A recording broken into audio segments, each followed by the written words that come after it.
Olá, pessoal, tudo bem? Sejam todos muito bem-vindos ao nosso episódio de hoje do podcast, aqui no Mulheres Rainhas Podcast. E como vocês sabem, eu me chamo Isis Ávila e agradeço por vocês estarem aqui com a gente. Agradeço também por vocês que já se inscreveram aqui no canal do Videira Verdadeira no YouTube. E para vocês que já se inscreveram aqui no podcast pelo Spotify ou pelos outros canais que vocês gostam de ouvir esse podcast. E também obrigado para vocês que já fazem parte do nosso grupo no Instagram e também no Facebook. Eu sei que alguns preferem usar mais o Facebook, outros preferem usar mais o Instagram. Então, muito obrigado por vocês que já estão inscritos com a gente, já estão seguindo. E me comentem se vocês têm gostado do que eu tenho postado lá nos stories, do que eu tenho postado também lá no perfil. Essa semana eu descobri uma coisa legal. Eu acho que eu vou começar a compartilhar com vocês mais as coisas que eu tenho no meu estudo pessoal. E aí acho que fica até mais legal para interagir, né? E, por exemplo, essa semana eu fiz uns 2, 3 posts de coisas que eu estava estudando no meu estudo pessoal. E eu coloquei lá. E algumas coisas eu traduzi, tradução livre, do que tinha em inglês, outras coisas já tinha em português, aí eu deixei o link. Então vocês podem me dar uma opinião, o que vocês têm achado, porque às vezes não dá tempo de falar tudo que eu gostaria de falar no podcast, porque senão vai ficar um episódio enorme, né, gente? E eu falo, hein? Eu falo demais às vezes. E aí, então, eu acho que se eu for quebrando em partes e for fazendo posts lá, eu posso compartilhar coisas extras também, né? Eu não sei, se vocês gostarem, né? Não é obrigado, claro. Que às vezes tem pessoas que não têm muito tempo, né? Tá muito ocupado ou já está estudando algum outro assunto. E para mim fica mais fácil fazer assim, porque aí eu tenho os assuntos que eu quero compartilhar no podcast e eu faço uma sequência no Instagram e no Facebook. E a mesma coisa que eu posto no Instagram vai para o Facebook. Às vezes no Instagram eu posto um pouquinho mais, porque dá para interagir mais nos stories, né? Você abre uma caixinha ou a pessoa pode mandar comentários. Por isso que às vezes eu acho um pouquinho mais legal o Instagram.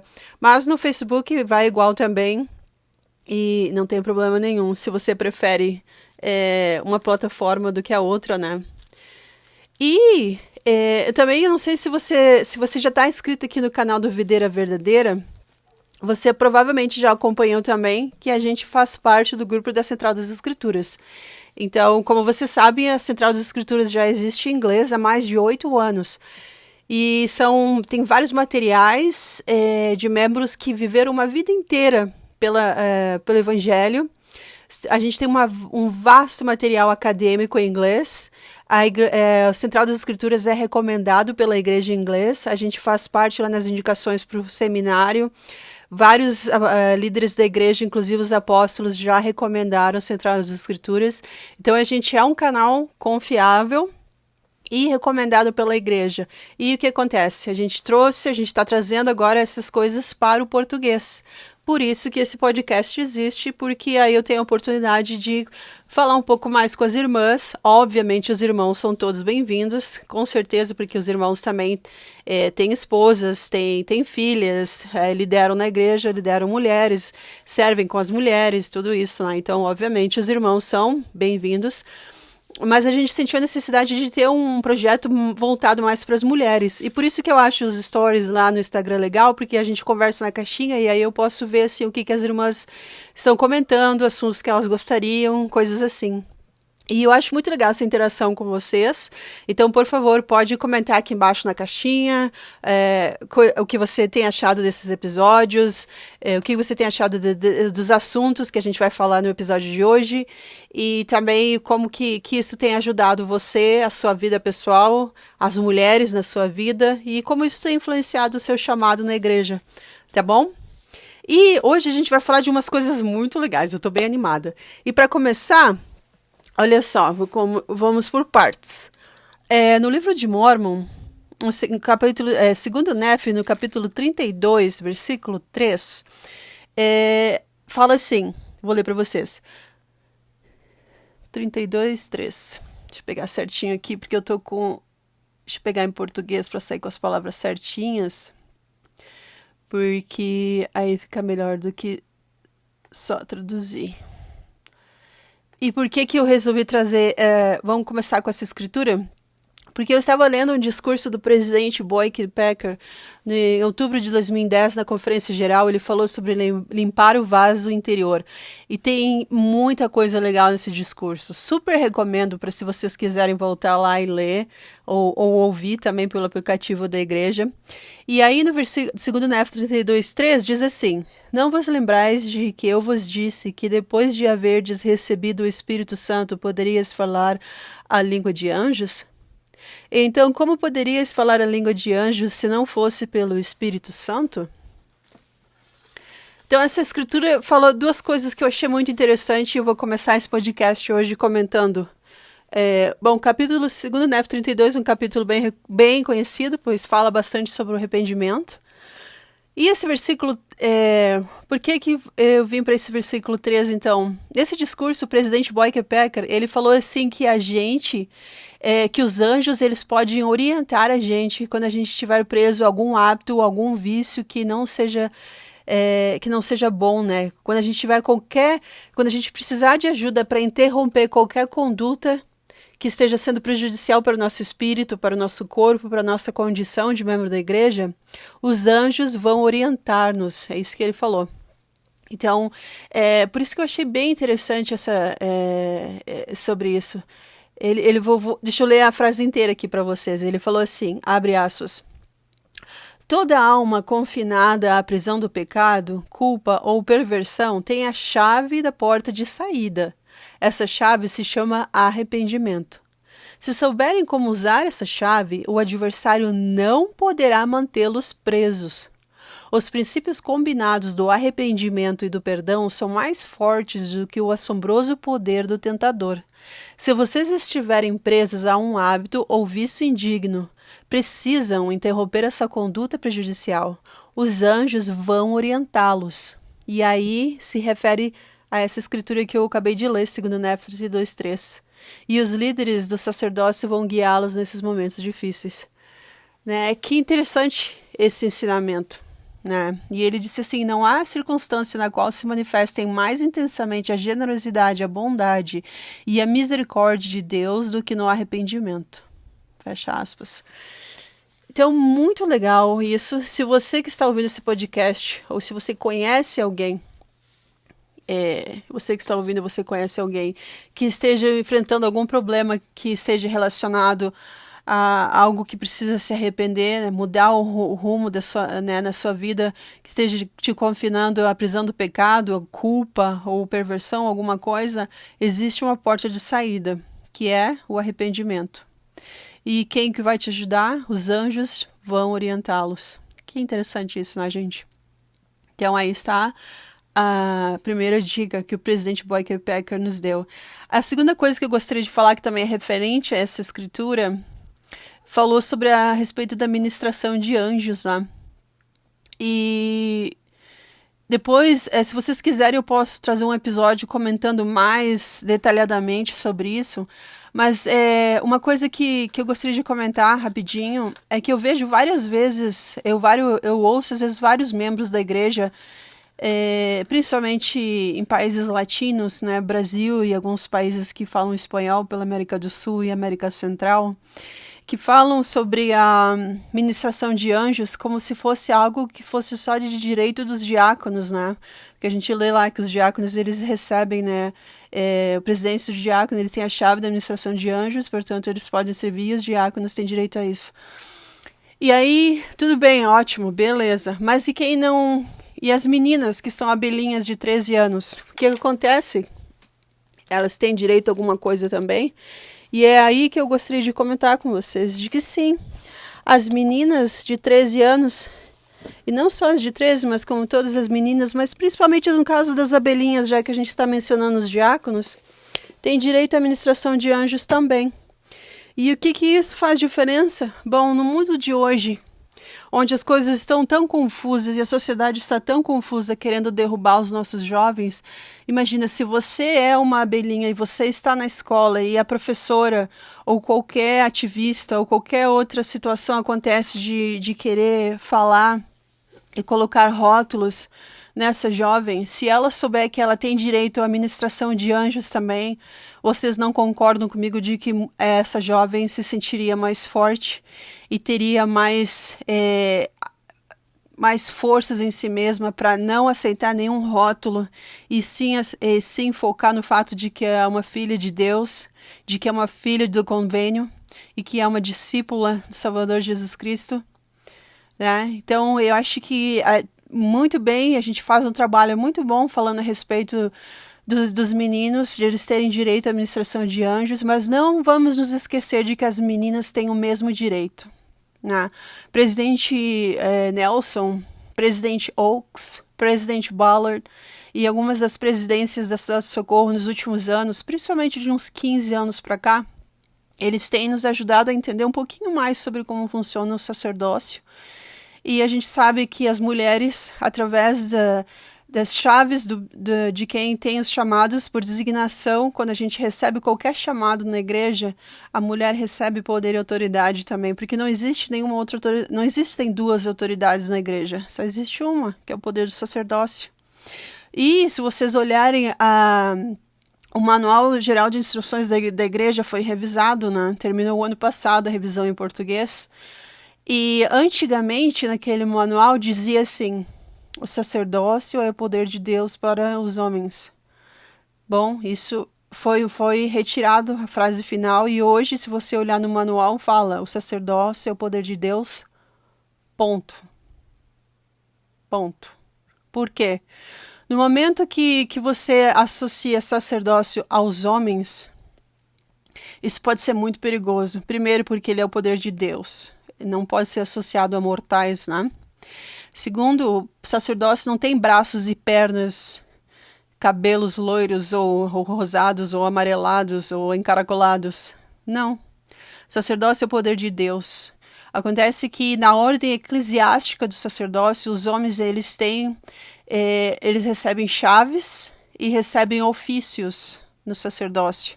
Então essa é a forma como na ordem eclesiástica o sacerdócio é estruturado e nesse mundo mortal celestial em que a gente vive.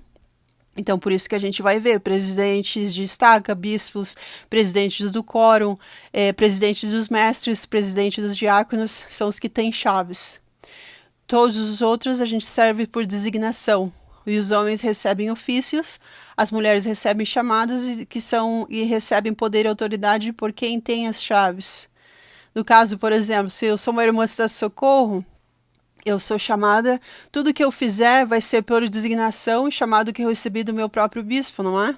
Então, quando ele chama e você é designada como presidente da socorro, ou como qualquer outro chamado dentro da socorro, ou dentro das moças, ou dentro da primária, o que vai acontecer? Essa irmã passa a ter poder e autoridade no sacerdócio. Como que a autoridade vem? Ela vem pela designação de quem tem as chaves. Como que a autoridade vem? Como que a autoridade vem? Por designação. Como que o poder vem? Através de viver o que é aquele chamado, de cumprir o que é que precisa ser feito naquele chamado e uma vida digna. Então, esses passos que a gente precisa entender. E por isso que a Escritura, o presidente Nelson falou na Conferência Geral de 2019, ele estava conversando com a Sister Bingham, que na época era presidente geral do Socorro, e ele falou que a sessão 84 de Doutrina e Convênios é tão importante para as mulheres quanto ela é para os homens. E a gente foi convidadas a estudar essa sessão e entender. E o próprio presidente Nelson convidou também a gente para estudar outras sessões mais de Doutrina e Convênios para a gente poder entender mais a respeito do que é poder e autoridade do sacerdócio. Mas a gente precisa entender que a autoridade vem por designação, ou seja, você recebe um chamado, quem lhe fez o chamado, você foi designada, naquele momento você está recebendo autoridade para servir dentro da igreja, por isso que todos os membros também levantam a mão e você é apoiado para que todos saibam que é aquele chamado e também por comum acordo. E aí o poder vem quando você cumpre os passos do que é preciso ser feito daquele chamado e também dentro de uma vida digna, né? E depois, essa é a ordem eclesiástica. Depois nós temos a ordem patriarcal, que funciona dentro do templo, que é um pouco diferente da ordem eclesiástica. E sobre a ordem patriarcal a gente pode conversar outro dia. Presidente Ezra Taft Benson, ele também chamou de ordem de família. Ou no livro de Mormon, Alma, ele chama muito... Deixa eu ver, pegar aqui em português, porque em inglês ele chama de Holy Order. Em inglês, aliás, em português, deixa eu abrir aqui rapidinho, para me ver exatamente a palavra que é em português, para não confundir vocês. Nesse livro, no capítulo 13, né, Alma, ele está explicando muitas coisas a respeito do funcionamento da igreja e sobre o sacerdócio, né, como que funcionam essas coisas. Tanto que ele fala aqui, né, que anjos declaram as boas novas de toda a terra. E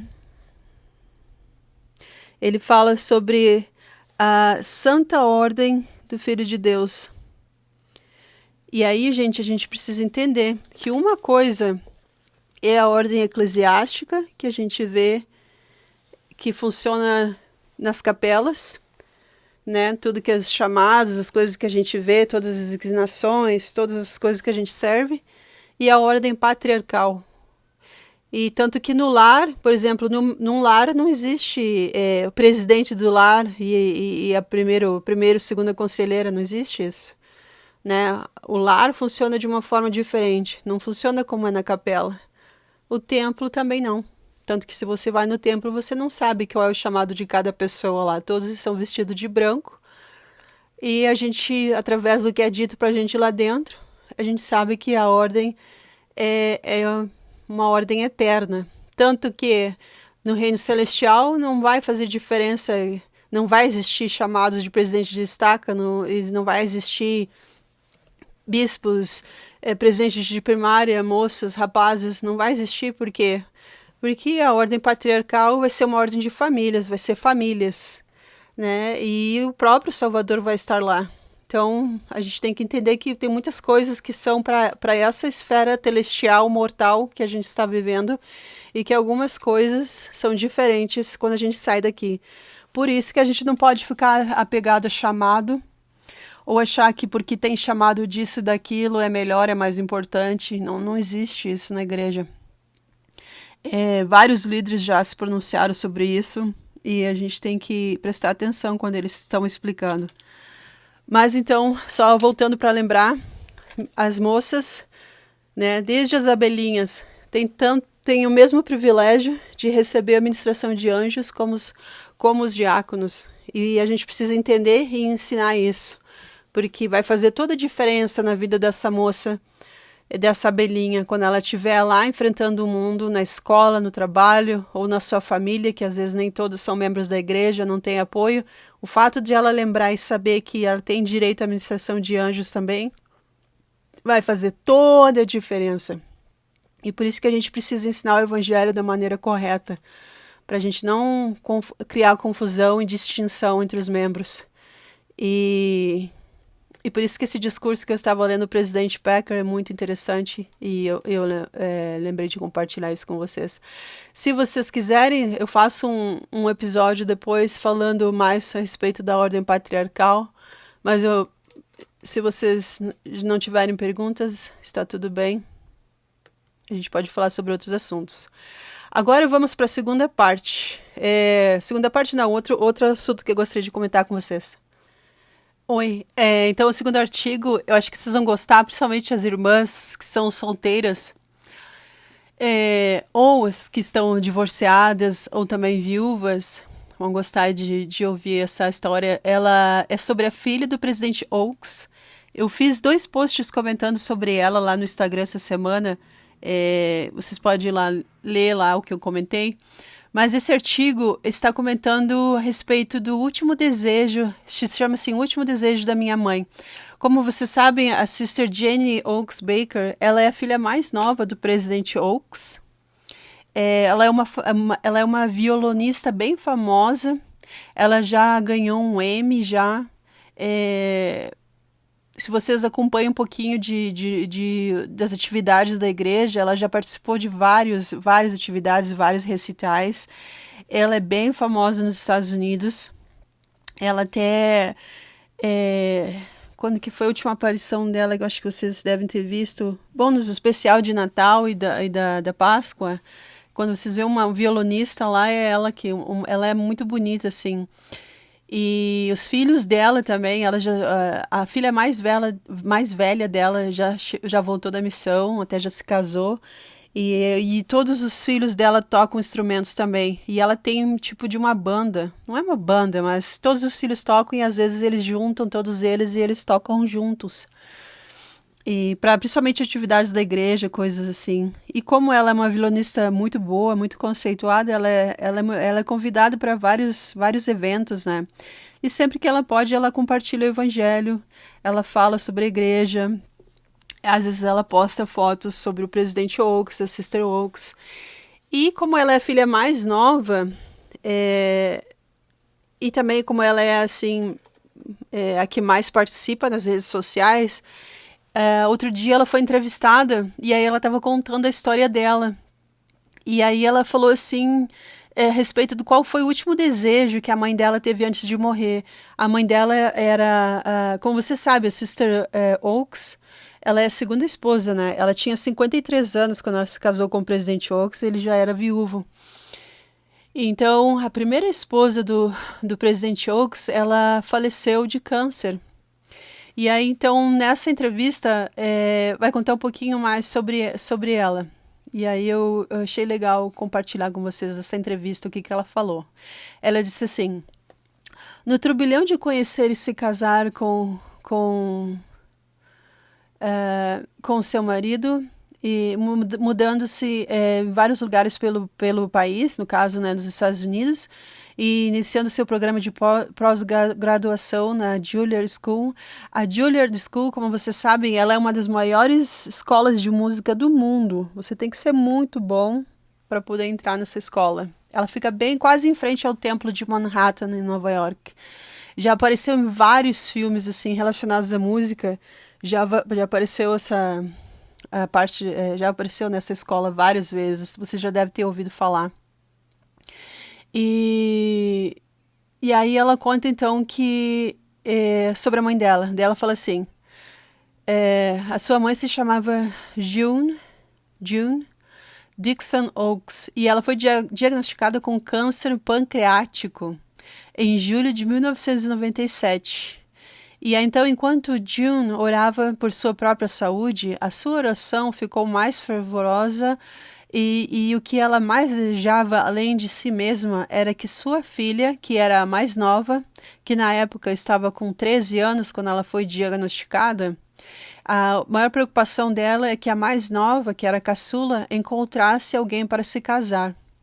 Então, June queria garantir que Jenny fosse cuidada se o câncer progredisse e ela viesse a falecer. Então, essa era a meta dela. Em primeiro lugar, que ela se curasse, mas se isso não fosse possível, que a filha mais nova se casasse e ela tivesse alguém que cuidasse dela. Então, ela conta assim que um mês depois de receber essa notícia assustadora, Jenny saiu de casa para começar seu mestrado na Juilliard School em Nova York. Ela foi com várias, emocionalmente muito tocada e sem saber quanto tempo sua mãe teria de vida, mas sabendo que ela deveria estar em Nova York, ela precisou partir para estudar. Sua mãe a encorajou muito e que ela crescesse e aprendesse a abrir suas asas. A família Oaks decidiu jejuar pela saúde de sua mãe em um dos primeiros domingos em que Jenny estava em Nova York. E o que aconteceu? Quando ela chegou em Nova York, ela participou então das alas de solteiros. Uma ala de solteiros que existia na estaca de Manhattan. Em meio a esse fervoroso exercício de fé familiar, onde todos estavam jejuando pelo mesmo propósito, a oração mais profunda de June foi atendida. Jenny conheceu seu marido naquele mesmo dia, naquele mesmo em que todos estavam jejuando. Enquanto Jenny estava na porta da capela, naquele domingo, distribuindo os programas que orientavam a respeito da reunião sacramental, Gente, deixa eu abrir uma aspa aqui, um parênteses aqui rapidinho. No Brasil, a gente não tem o costume tanto de fazer isso, mas nos Estados Unidos, todas as alas, quando você entra, eles te dão um papel e ali tem um programa de tudo que vai acontecer. Tem todos os avisos imprimidos ali, tem todos os hinos, os discursantes, as orações. Tem sempre uma parte que repete de um lado da folha, onde tem todas as presidências, os telefones, os contatos, todo mundo. Cada aula que você for, você sempre vai receber esse papelzinho. Tem algumas que te dão em papel quando você entra e tem alguns e eles também te enviam por e-mail, se você quer só abrir pelo celular, né? Então isso é algo bem comum nos Estados Unidos, todas as aulas. Eu já fui em praticamente quase todos os estados aqui, todas as aulas fazem isso. Eu nunca vi isso acontecer em aulas na América do Sul e na América Central e outros lugares que eu fui, mas é um hábito americano, só para vocês entenderem. Então, fecha aspas. Volta para o discurso dela. E aí, então, ela conta que a função dela naquele domingo era de estar ali na porta, entregando o programa para todas as pessoas que estavam entrando, né? E dando oi. É uma forma também de você fazer todo mundo bem-vindo, porque cada pessoa que passa, você fala oi. Se a pessoa, você não conhece, você pergunta, você está visitando? De onde você é? E ali eles já encaminham alguém para algum missionário ou algum membro para sentar com você e você não ficar sozinho. É uma forma também de obra missionária. Então ela estava ali fazendo isso e também enquanto ela estava quase terminando já, ela começou a olhar pela capela procurando um lugar onde que ela poderia se sentar. Porque quando começa a renúncia sacramental, você fecha a porta e ela então se sentar e ela estava procurando. E seus olhos então encontraram os olhos de um rapaz chamado Matt Baker. E ele já estava sentado em um banco. E entre o momento que se viram... eles se viram e ela então se sentiu convidada né, de ter liberdade de ir e se sentar ao lado dele. E aí então veio outro rapaz, outro visitante que também estava visitando aquele domingo e se sentou ao lado do rapaz. Então os três se sentaram perto. Reconhecendo a sua falta de sutileza, ela passou por cima dos rapazes para se sentar no meio do banco e ela se sentou ao lado desse rapaz, que ela viu que ela já havia feito contato com os olhos. Matt, que era esse rapaz, então, ele entendeu a dica óbvia e começou a conversar com Jane quando a reunião começou. Ele disse a ela que estava na cidade visitando por uma semana, fazendo entrevistas de emprego para algo que ele estava planejando, pois estava terminando a sua formatura, já estava se formando na Universidade de Utah. Então ele tirou todos os cartões da igreja que pôde em uma tentativa séria de impressioná-la. E aí ele disse, meu pai foi bispo e presidente de estaca e, na verdade, agora ele é um presidente de missão. Ela olhou para ele com um brilho nos olhos e, embora não quisesse impedir as tentativas de Matt de impressioná-la, ela olhou para ele e então disse, meu pai é um apóstolo. Mostrando-lhe as escrituras em suas mãos, então o Elder Oaks deu a ela... mostrou as escrituras onde estava escrito Elder Oaks. Então ela mostrou a ele que esse era quem era o pai dela. Em vez de se sentir intimidado, o rapaz, então, que se chamava Matt, foi para sua casa em Utah e algumas semanas depois ligou para o Elder Oaks para dizer que estava apaixonado por sua filha e que queria se casar com ela e que queria conhecê-lo. O Elder Oaks, então, na época, estava um pouco hesitante porque Jane tinha sido um pouco inconstante e ela já havia se apaixonado por vários garotos em sua juventude. Mas assim que June, sua mãe, conheceu Matt, ela também se apaixonou por ele. Quando June estava acamada e o câncer começou a ficar sério e todos viram que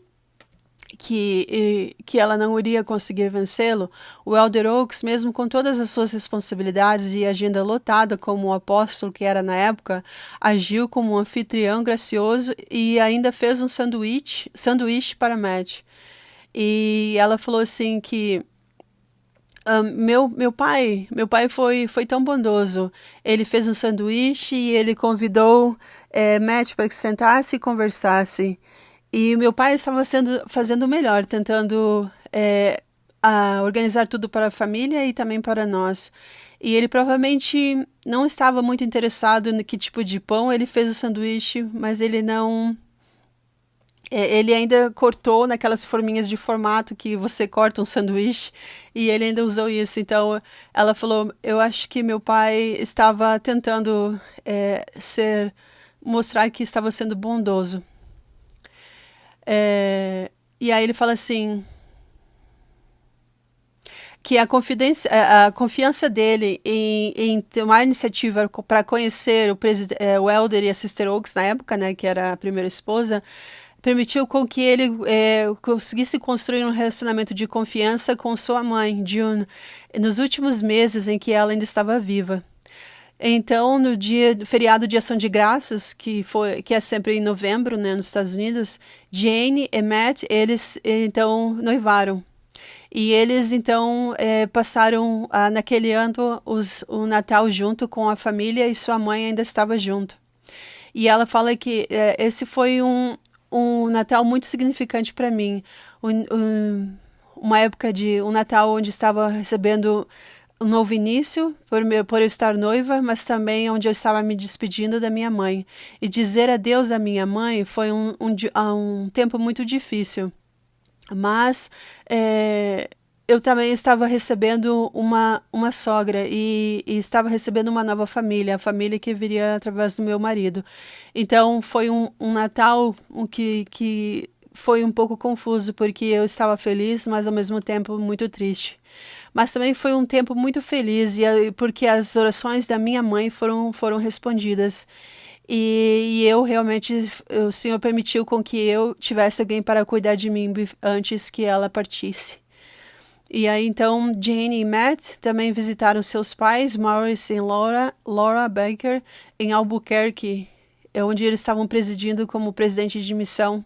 E com a sua mãe, e como a mãe de Jane estava prestes a falecer, a mãe do seu noivo, Matt, imediatamente se tornou uma figura materna em sua vida. Eu até perguntei à minha mãe se eu poderia chamar a mãe de Matt também de mãe, e minha mãe me deu essa permissão. Eu não queria que ela sentisse que eu estava substituindo porque ela estava somente por ela estar morrendo, mas minha mãe queria que eu tivesse outro relacionamento mãe e filha, e eu sou muito grata por isso e por ela ter me dado essa permissão. Logo após o Natal, a família Oaks descobriu que June não sobreviveria ao câncer e que seus dias já estavam contados. Jane e Matt então decidiram adiar a data do casamento de agosto e que seria para agosto do próximo ano, e eles adiantaram para março, então, para que a sua mãe pudesse participar. E então, June quase não saiu de casa durante todo o tempo que esteve doente. Ela foi às suas consultas médicas que precisavam ser feitas. Ela, mesmo em casa, ela ajudou a Jane a conseguir decidir por lençóis, organizar o seu dormitório onde iria continuar estudando na escola de música, e também ajudá-la a preparar o seu casamento. Ela não teve forças para ir à investidura de sua filha no templo. Os médicos agendaram sua quimioterapia para que ela se sentisse um pouco melhor e pudesse então participar do dia do casamento. Mas o seu sistema imunológico estava tão frágil que tiveram apenas uma pequena recepção para os familiares. Mas ter a sua mãe lá valeu qualquer mudança de planos, ela disse. Estar prestes a perder um ente querido é uma ótima preparação para o templo, ela disse. Sinceramente, também é uma boa preparação para o casamento, porque mantém você fundamentado no que é mais importante. Eu não estava preocupado com cores, com festas, com vestidos e decorações e coisas assim, porque ou que tipo de flores, porque tudo para mim, tudo que era o principal, tudo estava centrado sobre o templo, sobre a vida e sobre o propósito da eternidade e das famílias. E esse foi um lugar muito doce para mim. É difícil perder um ente querido, mas definitivamente prepara você para fazer convênios no templo e estar em um lugar bom e humilde com o Senhor antes de fazer esses convênios com Ele. É uma perspectiva muito interessante. Embora June não se sentisse fisicamente bem no dia do casamento de Jane, ela estava grata por suas orações e por elas terem sido atendidas por um bom Pai Celestial. Jane conseguiu passar um mês com sua mãe, cuidando dela antes de que ela então falecesse no mês de julho. Uma semana antes da morte de June, eles saíram para comprar seus novos óculos porque seus olhos haviam mudado tanto e eles não sabiam que ela iria morrer tão cedo. Ao entrarem no antigo loja, né, onde eles passaram pelo velho centro do velho Desert Book e na vitrine estava o primeiro álbum de Jenny e ela ficou tão grata por sua mãe ter visto isso antes de morrer. Naqueles últimos dias, Jenny tocou muitas canções que eram da primária no seu violino para que sua mãe pudesse ouvir. E essas canções se tornaram a base para o seu segundo álbum, que se chama Músicas que Minha Mãe Me Ensinou, que foi dedicado à sua mãe. Embora ela tenha morrido antes que Jenny havia desejado e foi uma morte prematura para ela, o exemplo das orações de sua mãe e o testemunho do Salvador continuam a permear sua vida e também sua música até hoje. E aí ela colocou, né, o álbum dela. Se vocês quiserem ouvir, vocês podem ir no YouTube.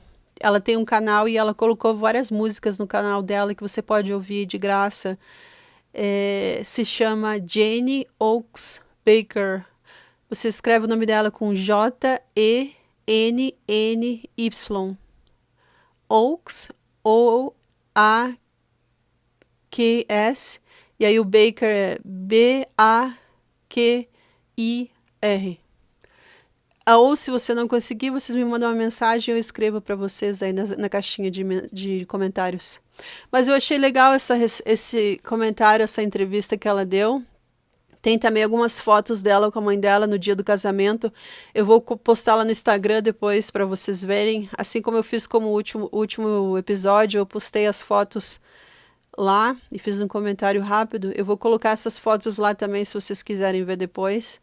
Até mesmo para ver quem era a primeira esposa, né, do presidente Oakes. A gente está tão acostumado com a Sister Oakes, né? Mas às vezes ele comenta sobre ela. E essa, então, eu espero que esse artigo tenha, para vocês que estão ouvindo, né? Às vezes a gente houve tantos milagres, tantas histórias na igreja, né? Mas eu achei interessante que essa era a maior preocupação da mãe dela, né? É que ela tivesse alguém, que ela não fosse ficar sozinha. Porque provavelmente ela sabia, como todos os outros irmãos dela já haviam se casado, já tinham uma família. E como o presidente Oakes, né? Na época era o apóstolo, então ele era o Elder Oakes. Ela sabia que ele era muito ocupado, que ele ia estar vivendo muito em funções, coisas da igreja. E provavelmente, ela sabia provavelmente também que ele ia se casar, ele ia, né, continuar servindo na igreja, então a preocupação dela é que quem ia cuidar da filha. E eu achei muito bonita que a família toda jejuaram por esse propósito, e ela conheceu esse rapaz, e eles têm uma família muito bonita hoje. Então é um exemplo, né, dos desejos do coração de uma mãe justa, o que os desejos de uma mãe podem fazer. Então, se você é mãe, jamais desista dos seus filhos, continue orando. Às vezes não vai acontecer tão rápido como aconteceu, né, para ela, mas vai acontecer no tempo do Senhor. Então, como mãe, sempre continue orando, continue jejuando pelos seus filhos, não desistam dos filhos de vocês. E se você é uma solteira, você pode conversar com a sua mãe, com seus pais. Se você não tem os pais no evangelho, você não tem uma mãe para jejuar com você, você pode conversar com uma líder que você goste bastante. Você pode conversar com uma amiga que seja membro, que entenda o propósito de jejum. E pergunta ao Senhor, diz, Senhor, eu também quero ter minha família. Eu também, né, quero ter alguém que cuide de mim. O que você tem para me dizer sobre isso? Né? Me ajuda, Senhor, a saber qual é a sua vontade para mim. E o Senhor vai te responder. Não quer dizer que você vai aparecer um marido do nada, mas você pode perguntar ao Senhor o que Ele tem em mente para você, qual é o seu propósito aqui nessa terra. Claro, você pode estudar a sua bênção patriarcal, tem que ser guiado por ela. Também a gente precisa estar fazendo a vontade do Senhor para que Ele também se interesse pelos nossos assuntos, né, gente? Não adianta eu estar fazendo umas coisas meia boca na igreja e querer que o Senhor me ajude. A gente precisa estar fazendo as coisas da maneira como Ele ensinou, as coisas como a gente sabe que precisam ser feitas. E aí, então, orar e perguntar e dizer, ok, Senhor, qual é a minha missão aqui nessa terra? Qual é o meu propósito aqui? como é que eu posso cumprir essa missão divina? E o Senhor vai te ajudar e vai te responder. E eu acho que é uma história muito bonita que ela compartilhou. Quando você ouve ela tocando violino, é incrível. Eu gosto bastante de instrumentos de cordas, então eu sou suspeita para falar, mas eu gosto bastante de violão, violino e outros instrumentos de cordas. Eu gosto de ouvir bastante. Para mim é como se fossem sons de anjos. E acho que você pode acompanhar lá se você quiser. E acredite sempre no poder do jejum, acredite sempre no poder da oração. E eu gosto também, como alma, né? Ele ensinou no livro de Mormon o poder das orações de um pai e de uma mãe justa, né? O Senhor sempre ouve as orações dos pais justos. Então confiem, orem e confiem no Senhor que tudo a seu tempo o Senhor vai nos ajudar e as coisas vão se encaixar da maneira como o Senhor deseja. Então sempre convidem o Senhor para fazer parte das decisões de vocês, dos sonhos de vocês, as coisas que vocês desejam para si mesmos, para sua família, para os seus filhos, as pessoas que vocês servem, e que a gente possa confiar no Senhor, tá bom? E agora então vamos para o discurso que eu gostaria de trazer para vocês nesse podcast, que é do presidente Faust. Ele fez esse discurso na BYU, no devocional da BYU, e ele se chama Tentando Servir ao Senhor Sem Ofender ao Diabo. Nome bem interessante, né? Vocês lembram do presidente Faust? Ele sempre foi muito direto nas formas como ele ensinava, e por isso que eu gosto dele bastante também, porque ele sempre foi muito direto, muito claro nos ensinamentos dele. E aí, então, ele começa a mensagem dele assim. Deixa eu ler para vocês. Ele fala assim: nas grandes universidades do mundo, muitas vezes não se escolhe falar da influência de Satanás. Talvez não seja legal abordar esse assunto, mas eu escolhi mesmo assim. Alguém disse com essas poucas palavras, abre aspas, tenho ouvido falar muito sobre o diabo. Eu li muito sobre o diabo. Já até fiz negócios com ele, mas não deu certo. Não deram certo. Fecha aspas. A sua geração vive em uma época em que muitas coisas são comparadas com o padrão de correção social ou política. Hoje, desafio essa falsa doutrina do comportamento humano. A influência de Satanás está se tornando mais aceitável. O que uma certa autora chamada Elizabeth Browning disse: o diabo é mais diabólico quando respeitável, fecha aspas.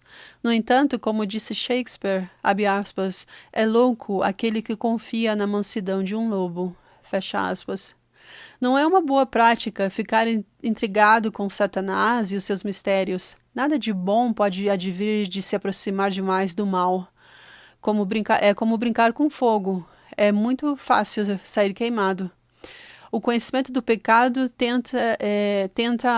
nos tenta acometê-lo, como ensinou Joseph F. Smith. Então, o único caminho seguro é manter distância dele e de qualquer uma das suas atividades perversas ou práticas nefastas. O mal da adoração ao diabo, feitiçaria, feitiços, voodoo, magia negra, horóscopo e todas as outras formas de demonismo devem ser evitados como uma praga. No entanto, Brigham Young disse que é importante, abre aspas, estudar o mal e suas consequências, fecha aspas. Então, visto que Satanás é o autor de todo o mal do mundo, seria essencial perceber que ele é a influência por trás da oposição à obra de Deus. Alma expôs essa questão sucintamente no capítulo 5 de Alma, quando disse: pois eis, eu vos digo que tudo o que é bom vem de Deus, e tudo o que é mal vem do diabo. Fecha aspas. Minha principal razão para escolher falar sobre este assunto é ajudar a vocês, jovens, advertindo-os, como disse Paulo, para que Satanás não leve vantagem sobre vós, porque não ignoramos os seus desígnios. Esperamos que os jovens que não estão familiarizados com os sofismas do mundo possam manter-se livres das tentações e dos caminhos enganosos de Satanás. E eu devo o título do meu texto de hoje a uma mensagem que o elder Marion G. Romney compartilhou em 1955, aqui também na BYU, onde ele declarou, abre aspas, agora, existem aqueles entre nós que estão tentando servir ao Senhor sem ofender o diabo. Fecha aspas. Isso é uma contradição de termos. O presidente Romney continuou e ele disse, abre aspas, a escolha deve estar irrevogavelmente entre a paz de um lado, obtida pela obediência ao Evangelho de Jesus Cristo restaurado por meio do profeta Joseph Smith, e a contenda e a guerra do outro lado? Fecha aspas. O título da sua mensagem se chama O Preço da Paz, 1955. Yodi Berra teria dito, abre aspas, se você chegar a uma bifurcação na estrada, pegue-a, fecha aspas, mas não funciona assim. O Salvador disse no capítulo 6 de Mateus, ninguém pode servir a dois senhores, porque ou há de odiar um e amar o outro, ou então ele se apegará a um e desprezará o outro. Você não pode servir a Deus e a Mamon. Hoje, muitos de nós estamos tentando servir a dois senhores, o Senhor e nossos próprios interesses egoístas, sem ofender o diabo. A influência de Deus, nosso Pai Eterno, nos insta, suplica e nos inspira a segui-lo. Em contraste, o poder de Satanás nos impele a descrer e desconsiderar os mandamentos de Deus. Em um outro discurso, o presidente Romney continuou dizendo, abre aspas, as consequências das escolhas do homem natural são do tipo tudo ou nada. Não há como ele escapar das influências desses poderes opostos. Inevitavelmente, ele é liderado por um ou por outro. Seu arbítrio concedido por Deus lhe dá o poder e a opção de escolher, mas você deve fazer uma escolha. Tampouco pode servir a ambos ou ao mesmo tempo, pois, como disse Jesus, ninguém pode servir a dois senhores. Fecha aspas. Na Conferência Geral de outubro de 1987, eu fiz essa declaração, abre aspas, acho que testemunharemos cada vez mais evidências do poder de Satanás, à medida que o reino de Deus se fortalece. Acredito que os esforços cada vez maiores de Satanás são uma prova da veracidade desta obra. No futuro, a oposição será mais sutil e mais aberta. Será mascarada em maior sofisticação e astúcia, mas também será mais flagrante. Precisaremos de maior espiritualidade para perceber todas as formas do mal e a maior força também para resistir a ele. Fecha aspas. O aborto é uma prática maléfica que se tornou socialmente aceita em nosso país e, de fato, no mundo inteiro. Muitos dos políticos de hoje afirmam não ser a favor do aborto, mas se opõem à intervenção do governo do direito da mulher de optar pelo aborto. Isso pode ser confuso e perigoso.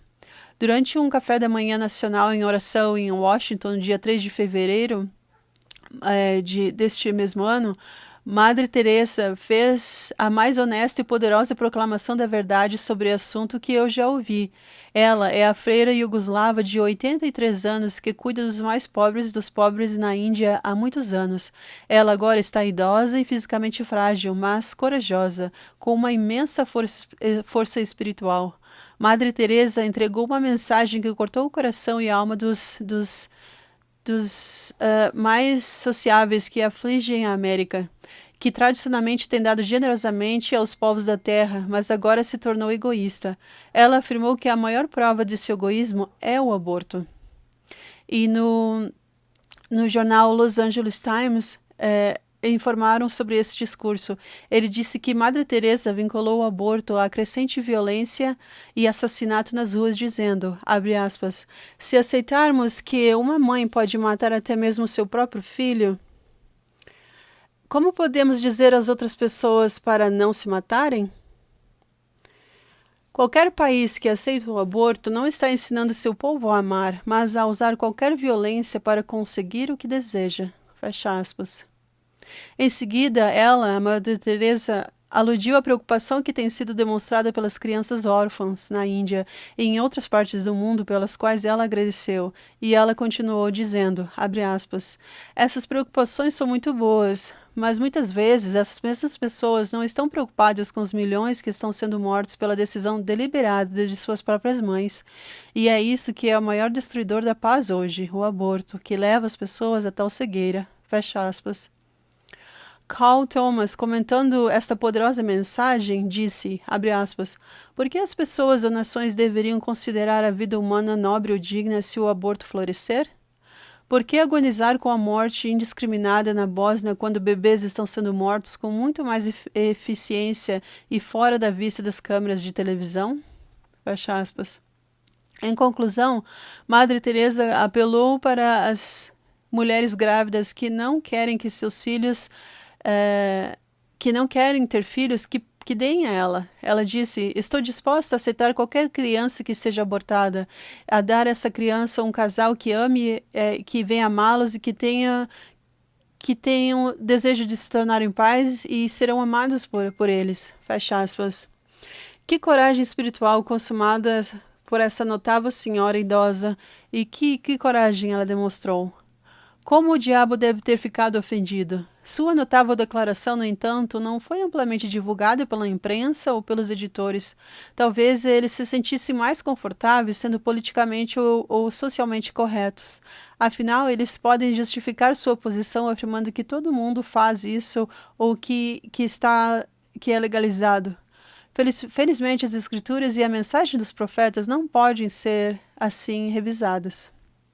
Falo a seguir sobre o desafio atual das palavras do Senhor registrado em Gênesis, quando diz no capítulo 1, versículo 28, frutificai, multiplicai-vos e enchei a terra. Durante toda a minha vida, ouvi o argumento de que a terra está superpovoada.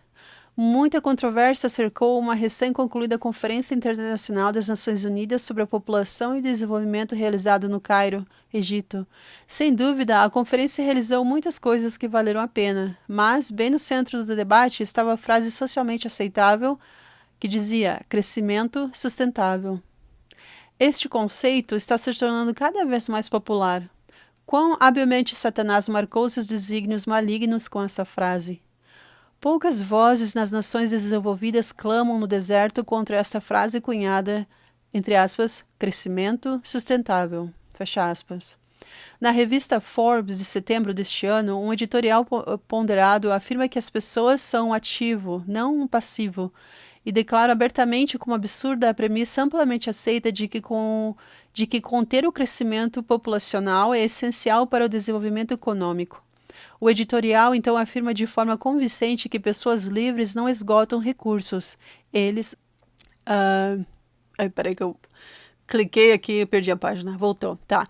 Aí um artigo do US News intitulado, entre aspas, 10 bilhões para o jantar, por favor, fecha aspas, afirma que a Terra é capaz de produzir alimentos para uma população de pelo menos 80 bilhões. 8 vezes os 10 bilhões que se espera que habitem a Terra em 2050. Um estudo estima que métodos científicos aprimorados, a Terra poderia alimentar até mesmo mil bilhões de pessoas.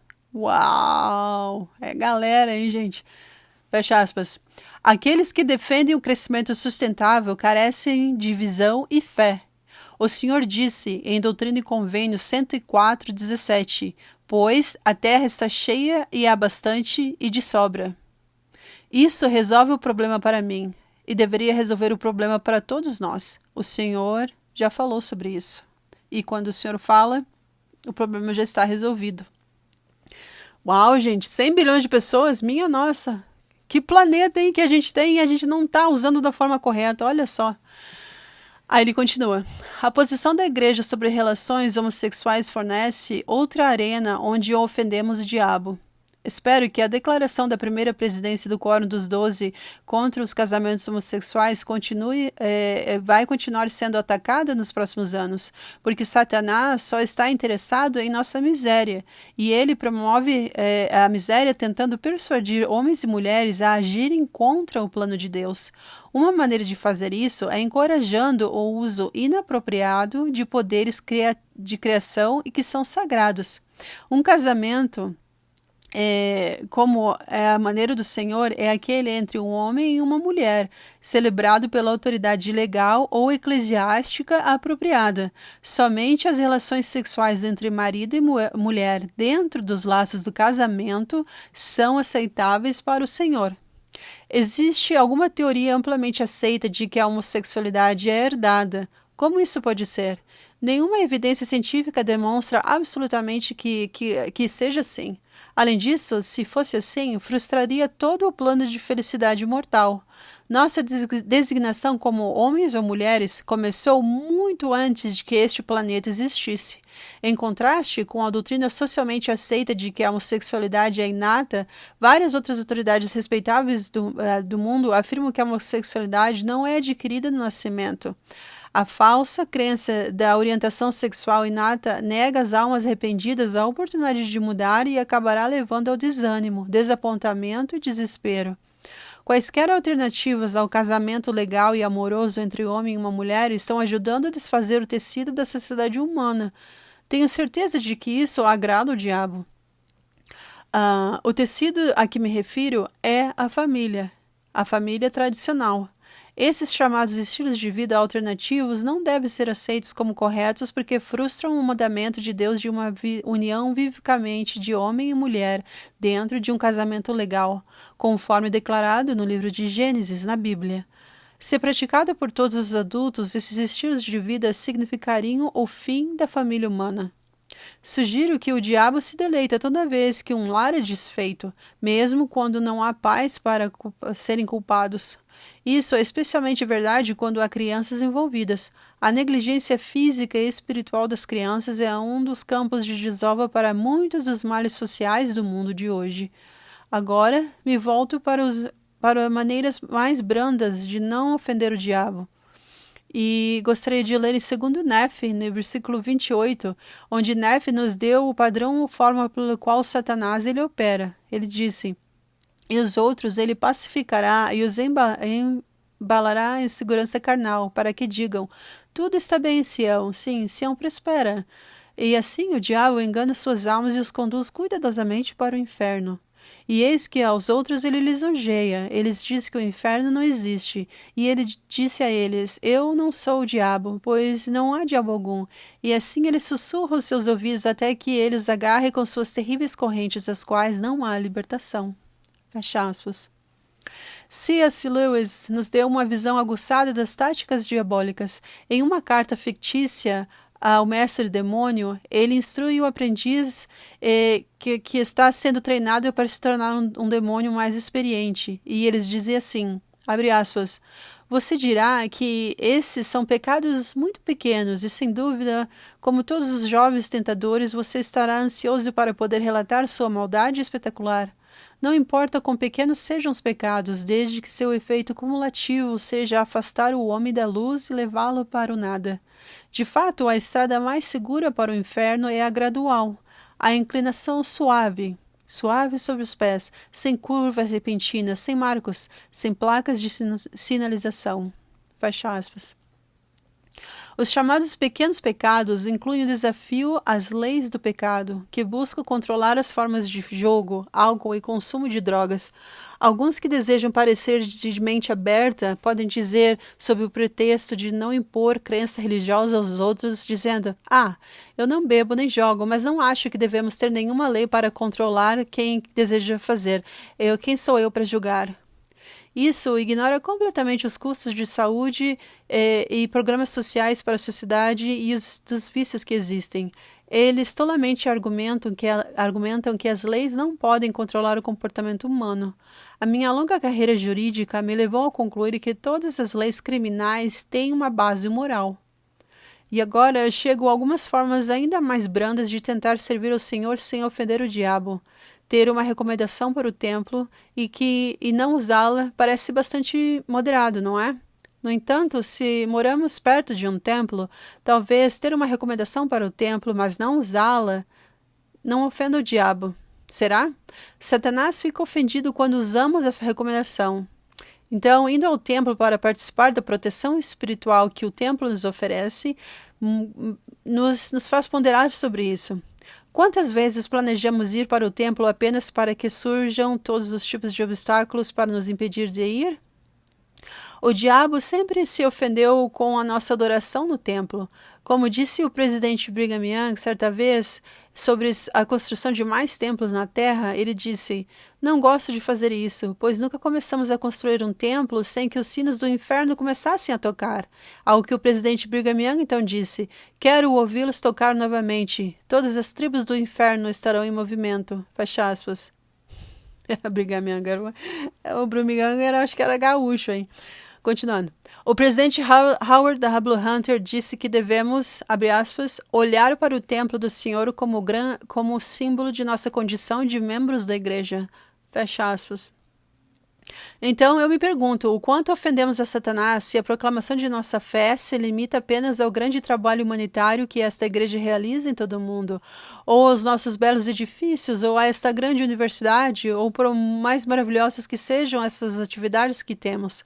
Quando pregamos o evangelho da justiça social, sem dúvida o diabo não se preocupa, mas creio que o diabo fica terrivelmente ofendido quando declaramos ousadamente por meio de testemunho pessoal de que Joseph Smith foi um profeta de Deus e que viu o Pai e o Filho.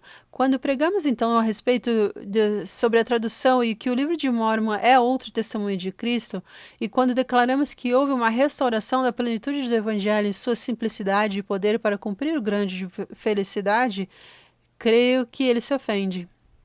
Desafiamos os poderes das trevas quando falamos da vida perfeita do Salvador e de sua obra sublime por toda a humanidade por meio da sua expiação. Esse dom sublime nos permite, por meio do arrependimento, romper com os tentáculos de Satanás. Agradamos ao diabo quando argumentamos que todos os caminhos levam a Deus. Portanto, não importa o caminho que tomemos, todos chegarão à presença dele. E quando afirmamos que somos todos filhos de Deus, portanto, não faz diferença a qual igreja uma pessoa pertence, estamos todos trabalhando, estamos todos indo para o mesmo lugar? Bom, essa filosofia foi feita pelos homens. Sim, porque parece ser boa, mas as escrituras não a apoiam. Asseguro a cada um de vocês que o caminho para a presença de Deus não é tão fácil assim, como as pessoas pensam hoje em dia. O caminho para a presença de Deus é estreito e apertado. O elder Delbert Stampley disse, abre aspas, "Tenho certeza de que o diabo ri sempre que essa opinião falsa é expressada, pois lhe agrada que as mentes dos homens estejam tão cegadas para a verdade revelada por sua astúcia e engano que eles acreditam que qualquer religião é aceitável a Deus, independentemente de sua natureza, princípios e ordenanças ou por quem essas ordenanças sejam administradas." Fecha aspas. Não precisamos ficar paralisados por medo do poder de Satanás. Ele não pode ter poder sobre nós, a menos que nós o permitamos. Ele é realmente um covarde, e se permanecermos firmes, ele recuará. O apóstolo Tiago aconselhou em Tiago 4, onde disse, "Sujeitai-vos, portanto, a Deus, resisti ao diabo, e ele fugirá de vós." Fecha aspas. E Nefe também declarou em 1 Nefe 22 de que ele não tem poder sobre os corações das pessoas, daqueles que são justos. Ouvimos comediantes e outros também se justificarem ou explicarem seus erros dizendo, o diabo me obrigou a fazer isso." Eu realmente não acho que o diabo pode nos obrigar a fazer qualquer coisa. Certamente ele pode tentar e enganar, mas não tem autoridade sobre nós se nós não lhe dermos essa autoridade. O poder de resistir a Satanás pode ser mais forte do que imaginamos.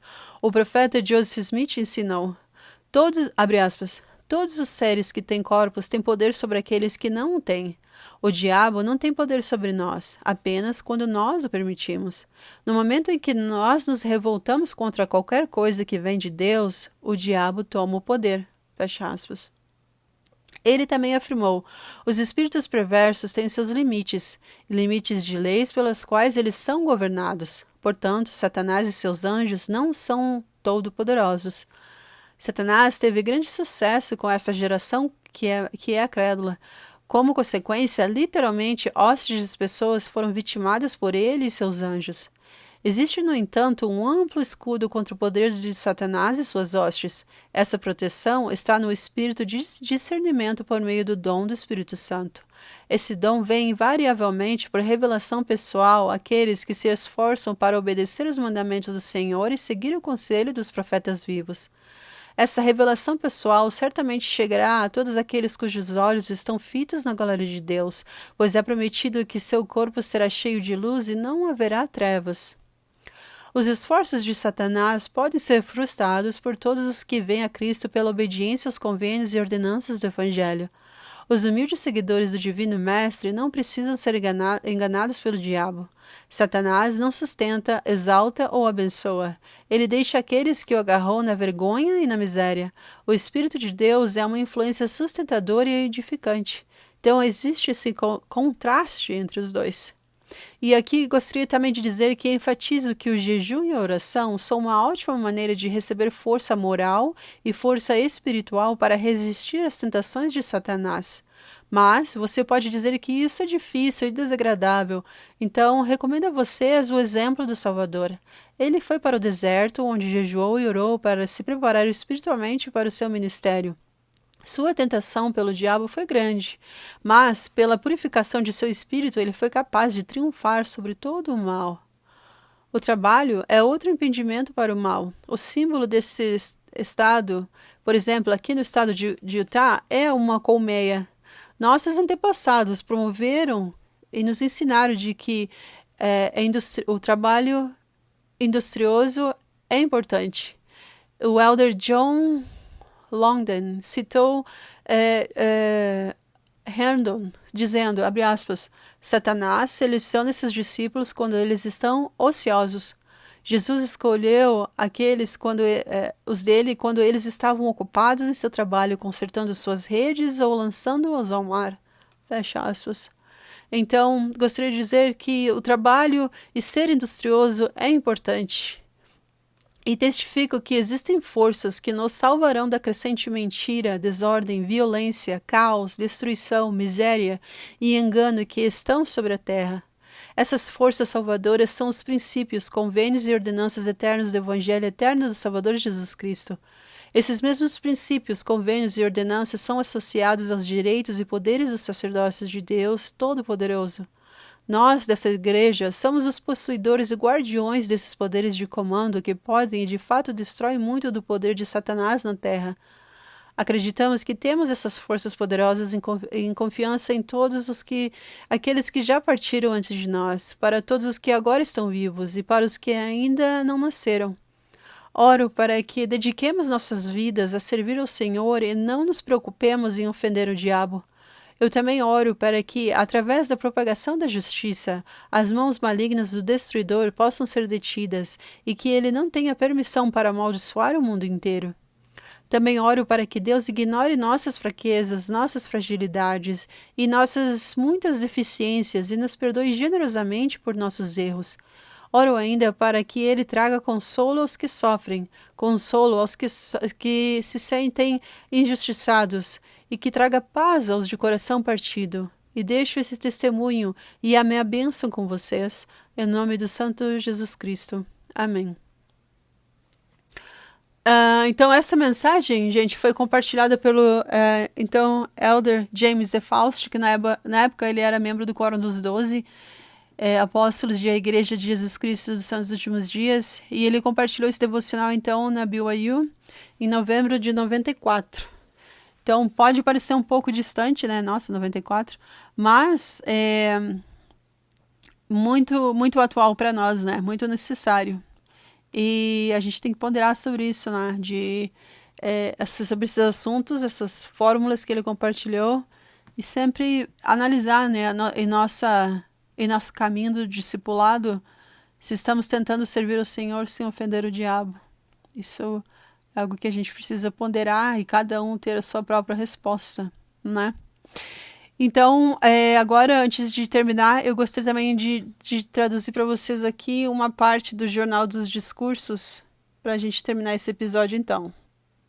Ok, então, para finalizar esse podcast, no Jornal dos Discursos, no número 10, tem algo que Brigham Young estava falando a respeito dos habitantes deste mundo, né? Esse planeta aqui que a gente está.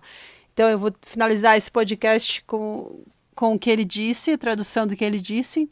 E aí, se você chegou até esse final, se você aguentou ouvir mais de uma hora aqui nesse podcast comigo, Comentem abaixo também na caixinha o que você achou sobre essa perspectiva do que ele disse, que eu vou compartilhar agora. Aliás, enquanto eu falo aqui, aproveita e já vai lá e dá um like ali no botãozinho onde fala gostar, dá um gostei, clica ali, se inscreve no canal se você ainda não se inscreveu. Copia e compartilha esse link com os seus amigos, as suas irmãs aí da ala, no grupo do WhatsApp da ala, pelo Facebook, aonde você achar melhor para compartilhar.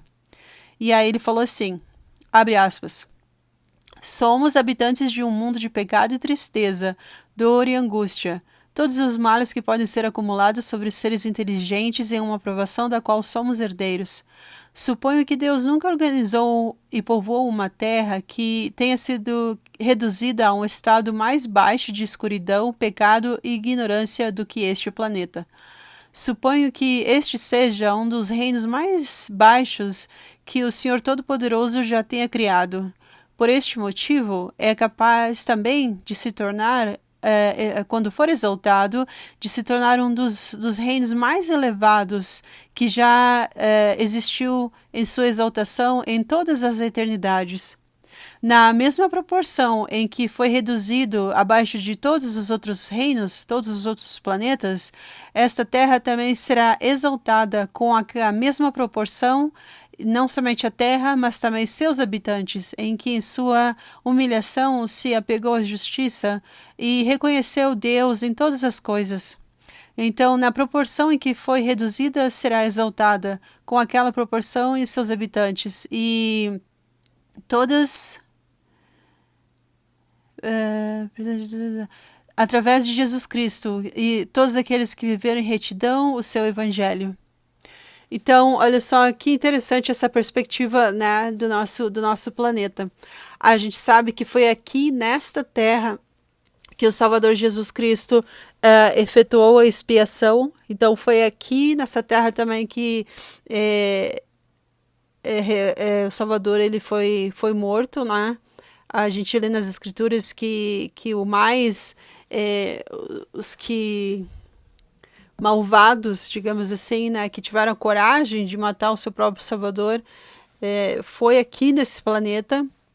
Então, na mesma proporção em que esse planeta foi o mais perverso de todos, porque foi aqui que tiveram coragem de matar o Salvador, ao mesmo tempo que foi o mais baixo de todos, também vai se elevar acima de todos os outros, porque também foi aqui que Salvador ressuscitou, né? E a gente sabe que a sua segunda vinda, a gente não sabe quando, mas também já não está tão longe, né? A gente pode ver o estado que as coisas estão. Então é uma boa perspectiva da gente saber que assim como todas as coisas são bem difíceis e de que foi aqui que a gente teve coragem de matar, de assassinar o nosso Salvador, também foi aqui também que foram enviados os mais fortes, né, que tiveram coragem de estar ao lado do Salvador e de continuar ao seu lado e continuar escolhendo a Jesus Cristo nessa guerra espiritual que a gente continua vivendo desde a existência pré-mortal. Então, assim, da mesma forma que foi aqui que foram enviados aqueles que desceriam tão baixos, que teriam coragem de matar o nosso próprio Salvador, aqui também foram aqueles fortes que o Senhor enviou para que pudessem lutar, estar ao lado do Salvador e vencer todas as coisas ao lado dele até o fim. Então, eu acredito que a gente não sabe muito a respeito das outras terras, dos outros planetas, mas certamente essas outras terras eles sabem sobre nós, porque eles sabem que foi em outra terra que o Salvador Jesus Cristo efetuou a expiação. Então, certamente eles sabem sobre nós, certamente da mesma forma como a gente está ansioso pela segunda vinda, eu acredito que da mesma forma todas as outras criações, todas as outras terras também estão com os olhos sobre nós e sua segunda vinda, porque é a missão do Salvador completar todas as coisas, e quando houver a ressurreição, né, a gente sabe que ele vem, vai haver a segunda vinda, todos os justos irão ressuscitar com a segunda vinda, e a gente sabe que vai começar o período do milênio, durante o milênio, o Salvador não vai estar aqui durante esses 1000 anos, ele vai vir aqui todas as vezes que for necessário, ele vai deixar todas as coisas organizadas e os líderes tomando conta aqui, mas a gente sabe que o milênio ainda será uma esfera terrestrial, então ainda não será o fim, a nossa meta é o reino celestial. Então, eu acredito que quando acontecer o milênio, a gente vai ter muito mais conhecimento dessas outras terras, a gente vai ter mais conhecimento também, a gente sabe que a cidade de Enoque vai retornar. A cidade de Enoque agora, eles estão vivendo em uma esfera terrestrial, então eles estão ministrando outras terras, então quando eles retornarem aqui, certamente a gente vai poder ouvir deles, vai aprender deles o que está acontecendo nessas outras terras, né? Eles provavelmente vão trazer perspectivas diferentes sobre tecnologia, até mesmo sobre conhecimento do evangelho, coisas assim, eles vão ensinar e vão ministrar a nós também. Então vai ser uma época muito interessante para viver no milênio. Então a gente não precisa se preocupar, porque quando as escrituras falam sobre o fim do mundo, não quer dizer que esse planeta vai explodir, não quer dizer que as coisas aqui vão cabum, como muitas pessoas querem falar hoje por aí pela internet. Não, porque esse mesmo planeta vai ser o nosso reino celestial, vai ser o reino daqueles que forem exaltados, né? Então, não tem como esse planeta explodir, deixar de existir, porque esse planeta vai ser o reino terrestrial e depois vai ser o reino celestial. Então, quando as escrituras falam sobre o fim do mundo, é sobre o fim desse mundo mortal, sobre o fim dessa injustiça, dessa corrupção, de todas essas calamidades e angústias e comoção que a gente vive nesse planeta, né? Então esse é o fim do que eles falam, mas o planeta em si jamais vai deixar de existir, porque esse planeta é uma forma de vida também. O próprio Enoque, né, ele comenta pra gente que ele viu a Terra e a própria Terra também estava dizendo, né, cansada das iniquidades, das coisas que as pessoas têm feito aqui. Então esse planeta também é uma forma de vida, também está cumprindo a medida da sua criação. Então por isso que a gente tem que ter respeito pelo planeta, a gente tem que entender que todos os recursos que o Pai Celestial colocou aqui são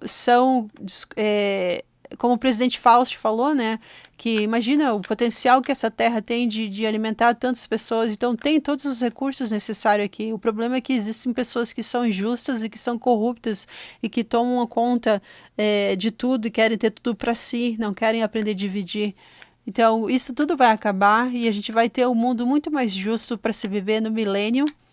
E a gente vai, então, no milênio, se preparar para viver mais tarde, depois, em uma esfera celestial. Então, cada coisa é o seu tempo. Mas que interessante de saber que essa terra que nós habitamos é uma terra que desceu abaixo de todas as outras terras.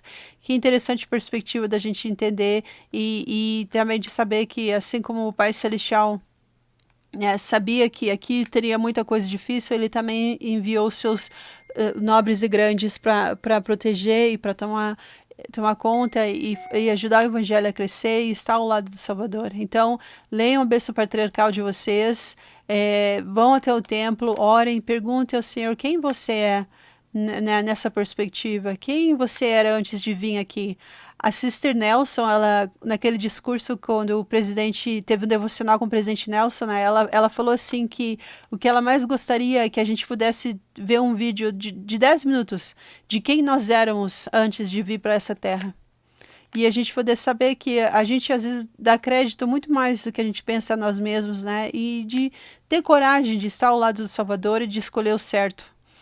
Então, não deixem os rótulos, essas coisas que estão acontecendo no mundo de hoje, tirar a perspectiva de quem nós somos, de que nós fazemos parte daqueles nobres e grandes que estavam ao lado do Salvador, e por isso que fomos reservados para nascer hoje aqui nesses últimos dias, e em especial nessa terra também, onde que tanta coisa ruim acontece, mas também que tanta coisa boa acontece, onde o Salvador viveu e teve a sua vida mortal aqui e ele vai retornar.